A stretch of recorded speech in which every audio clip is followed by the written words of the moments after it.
quiet study hall, strange rules, and one terrifying night that changed everything. What I thought would be a simple study session turned into something far more sinister. Join me as I unravel the eerie events that unfolded that night. The local study hall has some very strange rules. I would love to simply study at home, but it's tough to concentrate for more than a few minutes when your parents are arguing 24/7 in a cramped two-bedroom apartment. I'm the type of guy who needs to focus for hours to consider it productive. Despite everything, the screaming would have been more than worth it if I had anticipated the following events. The night of the incident was on a Friday. It was 4 days prior to my final chemistry exam before Christmas break. I walked into the study hall at 11:43 p.m. and greeted the old man who was sitting on the information desk. He also happened to be the man who funded the study hall, so whenever he asked me to reiterate the mandatory rules, which was every time I walked in, regardless of whether it was my first time or 500th time, I had no choice but to do it. Let me get you up to speed with the rules. I'll spare you the details and only tell you about the most important ones. Make sure every single light in the study hall is on until you leave. When you leave, make sure the door sign says closed. When leaving, make sure you are illuminated at all times. Never, and I mean never, turn off a light that's above you. Make sure you're not in the dark either, not even for a split second. If it's still dark out, do not forget to lock the door when you walk out. If the sun's already out by the time you leave, I'll lock it myself. Leave it. If you hear any humming, ignore it. Do not go check or look at what it is. I never heard anyone humming outside of the study hall, but rules are rules. Never pick up the phone for anyone after I leave, no matter what. This never happened either. Do not stay in the study hall after 6 a.m. You're not allowed to come back until 9 a.m. After reiterating the rules that have been drilled into me more than the periodic table, I dapped up the old man before sitting down. I always sat down in the same seat. The first few hours went by in a flash, as always. However, I got disrupted at 2:30 a.m. This is because it is when the old man goes home for the night, leaving the massive study hall to myself. Today I chose to hang around for a little longer. Quite frankly, I didn't want to get another slap from my parents after realizing I got an A on my final exam. I had to remain focused and study for a little longer. A few more hours, which felt more like 10 minutes, went by. The clock had finally hit 5:55 a.m. I wouldn't have realized if it wasn't for the alarm I set for myself. Jolting myself back to reality, I began to set everything up to make sure I didn't upset the old man. He can get a little cranky sometimes. My brain was completely fried. My vision was blurry too. I packed my bags and turned off all the lights in the necessary order to ensure that I stayed true to the rules. I've done this so many times that I didn't even have to think about it anymore. As I opened the front entrance, I turned off the final light.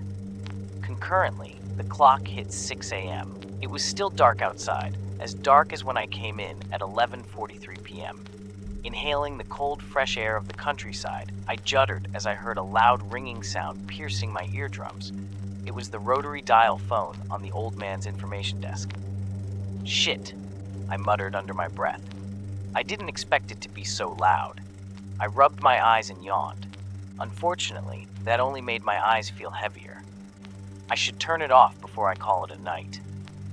Taking a step back inside, I gasped as I remembered that I had to turn on the lights whenever I was inside. I did so accordingly before reaching out to the phone. Realization struck as one of the rules popped back into my head, making me stop. Never pick up the phone for anyone after I leave. Oh, right, I thought to myself. Better for me to leave it. I sighed and scratched the back of my head. Can't wait to finally sleep, I told myself, yawning again. As I turned back around, my ears picked up on a sound from far away.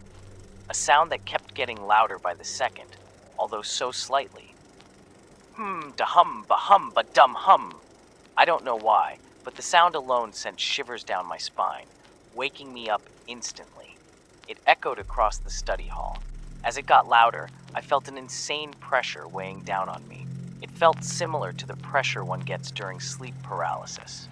As I felt my chest being crushed, I deeply inhaled and exhaled. I looked at my shaky palms, eyes widened. What the fuck? I thought to myself. What's wrong with me? It was a strange sensation, one I had never felt before. Everything felt off, eerie. Suddenly, I heard a loud thud coming from behind me, the sound of a heavy object crashing onto the ground. Instinctively, I turned around and jumped backwards, screaming. On the other side of the hall stood a shadowy figure. It was over 8 feet tall. Its lankiness was towering over me, its arms looking long enough to reach out and grab my head. It's where the humming tunes were coming from. At that very moment, I felt completely unsafe, as if the figure was going to jump out at me. All I could hear was my heartbeat in my throat. "Oh, fuck this!" I shouted. Turning around, I bolted out of the door, not looking back even once. As I was running, I could feel something chasing after me from behind. Despite that, I couldn't hear anything beside my breathing and quiet grunts. As soon as I made it home, I slammed the door shut, locking it. Throughout the night, my mind was racing with different thoughts. No matter what, I couldn't shake the feeling that something was close to me, keeping an eye on me from nearby. Whenever I tried to close my eyes, I could see the figure rushing towards me at a speed I couldn't visualize. Before it would catch me, I opened my eyes with a loud gasp. However, the pressure persisted. Who was the figure standing on the other side of the study hall? It looked nothing like the old man. I eventually dozed off and woke up a few hours later to a text message from a number I didn't recognize. "Hey, you that kid who always goes to the study hall every night, right?" It wrote. My heart skipped a beat. I chose to ignore it. No way was I going to get in trouble because of some stupid rules. It must have been my nerves of the exam coming up. As I see the same number typing again, I blocked it. I had no interest in getting involved in whatever I saw yesterday. That night, I readied myself for another study session. I decided that I would leave the study hall at the same time as the old man to avoid a similar situation, which was 2:30 a.m. I wanted to tell him about last night, but I was scared that I would get in trouble. I nervously walked into the study hall and greeted the old man.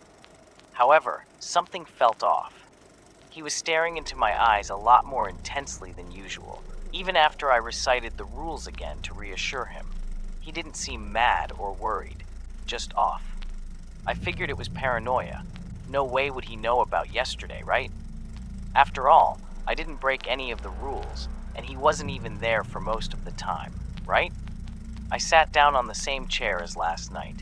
Discomfort grew as I glanced to see the old man staring right at me from his seat. I took a deep breath and put on my earphones. Minutes later, I received a text. It was from the old man. I had his contact saved just in case, so it wasn't out of the ordinary to receive a message from him. However, why would he text me when we were in the same room? "Hey, I wanted to let you know that I'm running some errands out of town at the moment. I think you've been in the study hall enough times for me to trust you alone for one night. Don't mess anything up, and I'll be back on Monday morning," it wrote. My heart stopped as I read it. I'm running some errands out of town. I started shaking, rereading it over and over again. I'm running some errands out of town. I slowly looked up. The man on the information desk was still staring right at me. The pressure I felt on my chest last night came back. The light started flickering subtly as my breathing became shallower and quicker. My body tensed up and paralyzed. Out of town. If that's the case, then who am I in the study hall with?